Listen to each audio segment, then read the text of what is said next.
Good morning. Today we're going to be doing Advent of Code Day 22, Crab Combat. Basically, we're going to do two programming puzzles. I'm going to explain the solutions. And yeah, if you want the code, it's going to be in the GitHub repository, which is linked down in the description. It has code for all previous days of Advent of Code. And if you want videos for other days, then feel free to take a look at the playlist, which is also linked down in the description. So let's get on with Day 22, Crab Combat. It only takes a few hours of sailing the ocean on a raft before boredom to sink in. Fortunately, you brought a small deck of space cards.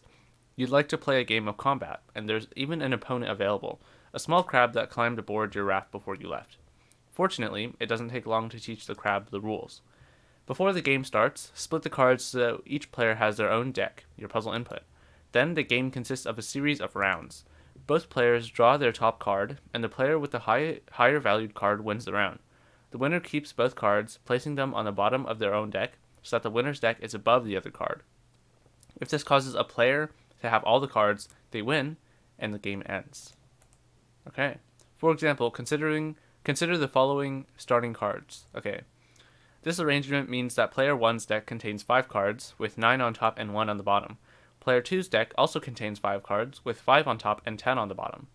The first round begins with both players drawing their top card of their decks, 9 and 5. Player 1 has the higher card, so both cards move to the bottom of player 1's deck, such that 9 is above 5.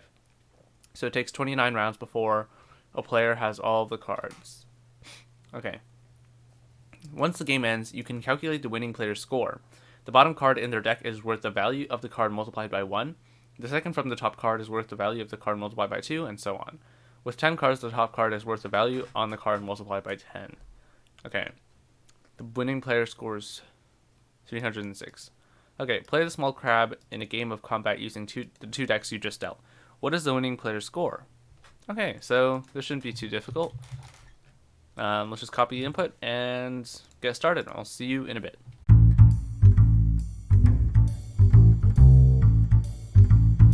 Okay, we have arrived at our answer, 34005. Let's see if it's correct. Yes, it is correct. Okay, so let's explain. Okay, basically we're going to be using this data structure called a queue. I'm sure many of you are already familiar with what a queue is, but basically it's like, it's just like a list, basically, except you can do two types of operations on it. You can push an element from the right, I guess. So you can imagine a queue as sort of like a line. Like a queue is like a queue in real life. People come in from the back, and then people go out from the front. So there's two operations. You can put stuff at the end of the queue, and you can pop stuff off the front of the queue. In this case, in Python, there's a data structure called a dequeue, or a dequeue, I guess, which you can import from collections, and it has two operations, pop left and append. Pop left is just taking off the front element from the queue, and append is adding an element to the end of the queue. So that's the data structure we're going to be using. Over here, we just read the input and convert it to a bunch of lines. This is what I do typically, but we don't actually need to do that. We could do something else, but this is how I do it. We define a function called score, which just calculates the score of a list, and a dequeue is also an iterable, so we can kind of read that as a list. So if we have a winning deck, we can calculate a score. And how we do that is we just go from the front to the end, and then we need to multiply each element by its proper weight. And the first element has a weight of however many elements are in the deck. So in this case, in this example, that would be 10. Second element has a weight of 9, and then 8, and then 7, and 6. So the weight is going to be equal to the length of the deck minus the element's position, because position 0 is the first position, so the first position is going to have a weight that is the length of the deck. So we multiply that by the deck value, and then add that to the total, and that's basically it. So that's the score function to calculate the score of a deck. Then we have actually playing the game. First we calculate how many cards there are total. This helps us determine when to end. We end when a deck's length is equal to the total number of cards. So while a player does not have all the cards, we take the card from we pop the card off the top of both decks, We compare them. If card 1 is greater, then we add card 1 and card 2 in that order to deck 1. And otherwise, card 2 is greater than card 1, and we add that to the bottom of deck 2. At the end, one deck has all of the cards, so we just determine which one it is by checking if the length of deck 1 is equal to the total number of cards, because that means that deck 1 has all of the cards. So we can return the winner is 1, and the deck is also deck 1. Otherwise, if we haven't returned in that statement, then we return player 2 and their deck. So over here, we're just processing the input. We have deck 1, deck 2. This is just reading the input. You could do it in any number of ways, but the way I did it is just kind of the naive way, I guess. You set your index to line 1, and then you keep reading while it's not empty and add all these numbers into deck 1, and then you just increment your index to go to the next line. Similarly for deck 2, that's kind of the same thing. Then we play the combat game with these two decks, and we get the winning score. So that's it for part 1. All right, part 2. You lost to the small crab. Fortunately, crabs aren't very good at recursion. To defend your honor as a raft captain, you challenge the small crab to a game of recursive combat. Recursive combat still starts by splitting the deck into 2 decks. You offer to play with the same starting deck as before. It's only fair. Then the game consists of a series of rounds with a few changes. Before either player deals a card, if there was a previous round in this game that had exactly the same cards in the same order in the same player's decks, the game instantly ends in a win for player 1. Previous rounds from other games are not considered. This prevents infinite games of recursive combat, which everyone agrees is a bad idea.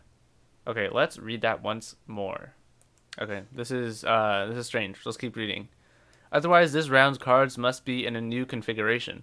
The players begin the round by drawing their top card of their deck as normal. If both players have at least as many cards remaining in their deck as the value of the card they just drew, the winner of the round is determined by playing a new game of recursive combat.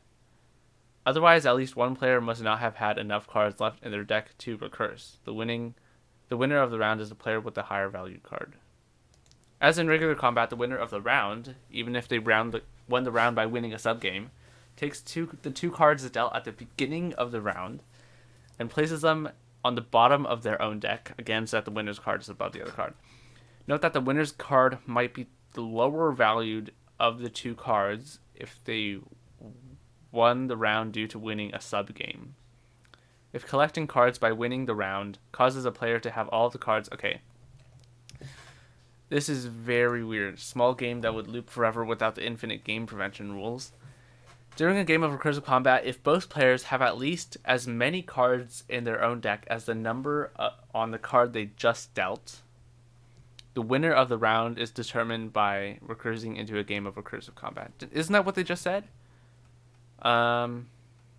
If both players have at least as many cards as the value of the card they just drew. Playing a new game. Okay, wait. Let's read that again. During a round of recursive combat, if both players have at least as many cards in their own deck as the number... Okay. The winner of... Yes, okay. Playing a subgame. Okay. To play a subgame, each player creates a new deck by making a copy of the next cards in their deck.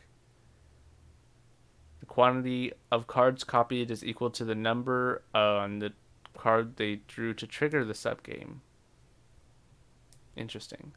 Then in the subgame, the game that triggered it is on hold and completely unaffected. No cards are removed from the player's deck to form the subgame.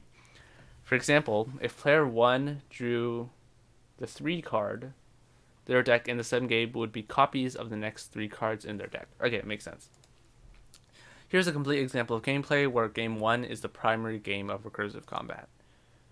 Okay, this is very interesting. So this seems like a pretty interesting game, and I think I'm understanding how to play it. But okay, after the game, the winning player score is calculated from the cards they have in their original deck using the same rules as regular combat. In the above game, the winning player score is 291. Okay. Play the small crab in a game of recursive combat using the same 2 decks as before.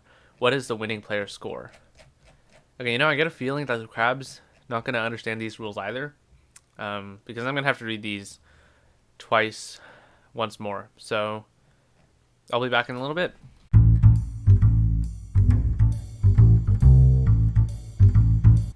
Okay, so we have a winner. Winner is player 1 with a score of 1907. I have a feeling this is going to be wrong. No, it's too low. Okay, so perhaps we should do the example, and then I will come back in a little bit.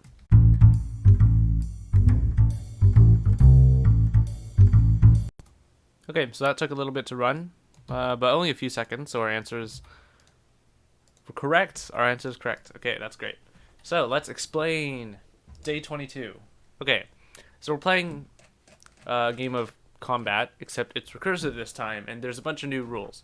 So it might take a little while to understand the rules, but it's actually not that difficult. So there's a series of rounds in every game, and rounds can call new games.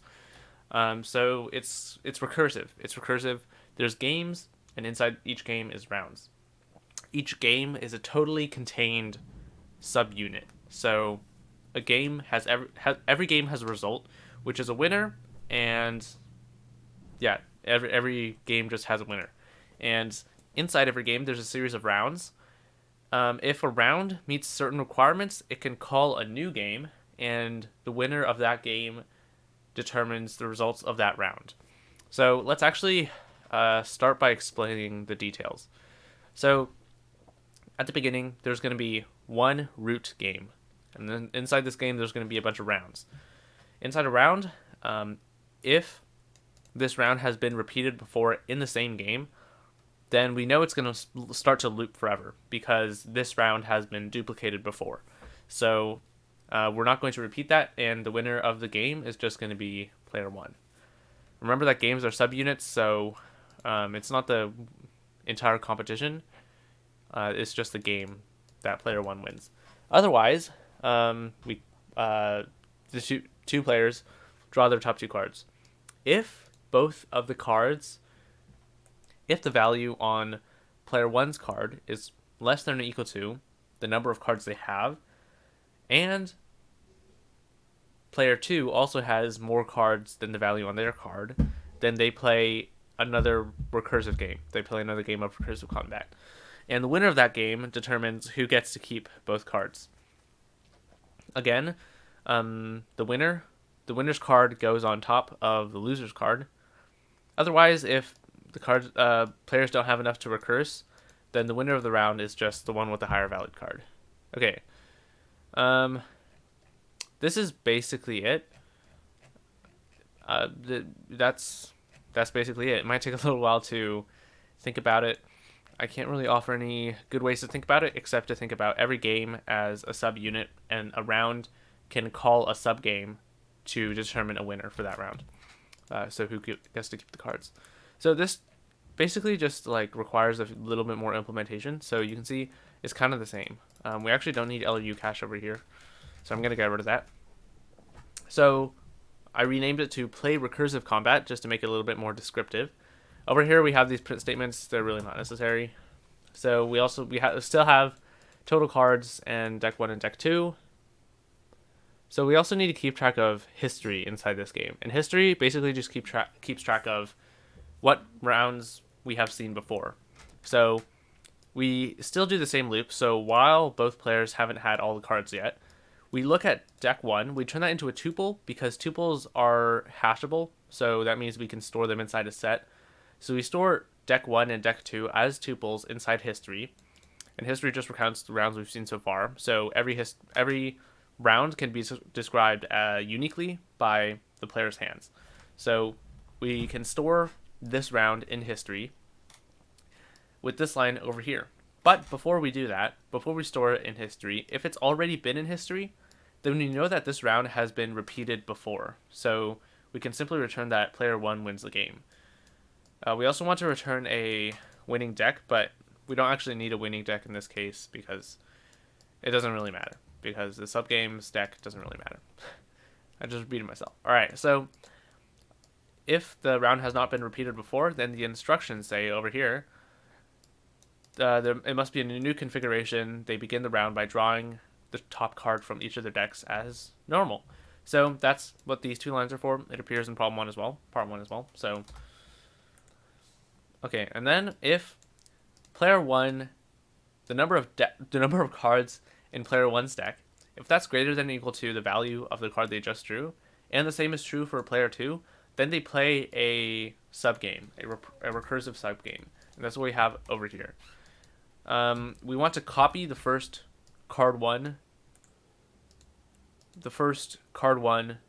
number of cards from deck 1, and we want to copy the first card 2 cards from deck 2. We turn this into tuples because that's what we need to input to our actual function, just to make it a little bit more... Actually, we don't actually need to do this. We can just get rid of this. So this should run normally as well. Oh wait, what?